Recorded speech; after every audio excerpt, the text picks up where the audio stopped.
dollars have all been spent in the traditional manner that has gotten those states and nations into trouble. Then that statement would be the centerpiece of his gospel, a gospel the former governor is hoping to spread to a place that could use some intervention.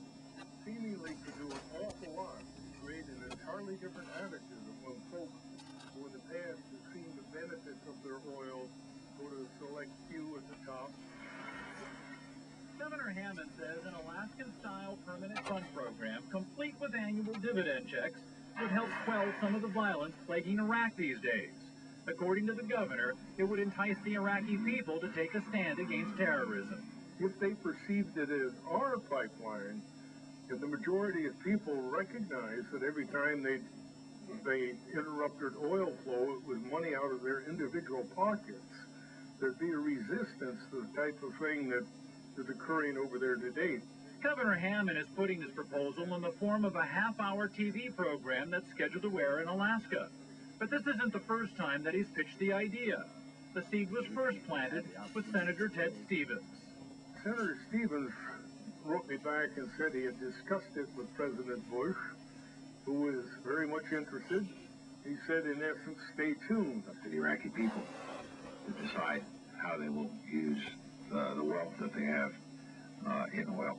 Secretary of State Colin Powell told a Senate hearing in May of 2003 that the Bush administration was indeed considering a permanent fund program for Iraq. The people, if they had access to that money directly, as is the case in Alaska to some of the money that has been generated by Alaskan oil, then they can make choices in their own lives with respect to how they will use that money. But since that Senate hearing, Hammond's plan has lost its momentum in Washington. I've been very disappointed. I've heard nothing from the president. So now Governor Hammond is turning to a tactic that he's been successful with in the past.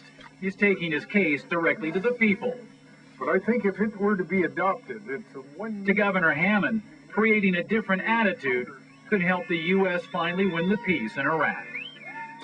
Now, according to Bill Bacon of William Bacon Productions, Governor Hammond's program, the Iraq Plan, will air here on Channel 2 December 26.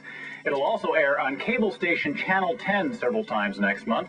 Mr. Bacon also says a couple of stations in New York and New Jersey have agreed to air the program. The idea is to get viewers who see the show to contact their congresspeople in Washington and perhaps convince them to adopt the Iraq Plan. No, it would seem if he really wanted to get momentum, put it in front of the Iraqi people. That's true. Maybe on Al Jazeera. One of the things the governor said on his program, too, I watched it today, he says that, the average pay in Iraq is about $1,000 a month. Yeah. So he says, if they can get about $200 at first blush with this permanent fund dividend program in Iraq, I mean, huge. Yeah, that's a big difference. For every man, woman, and child, just like Alaska. Right. That could be significant. So the governor says this has lost a bit of momentum. Right. How does he hope to kind of regain it? Well, he's got some things started with Senator Lisa Murkowski. She's, according to the governor, has a bill before Congress right now that would ask the Senate, at least, to consider the permanent fund plan for Iraq.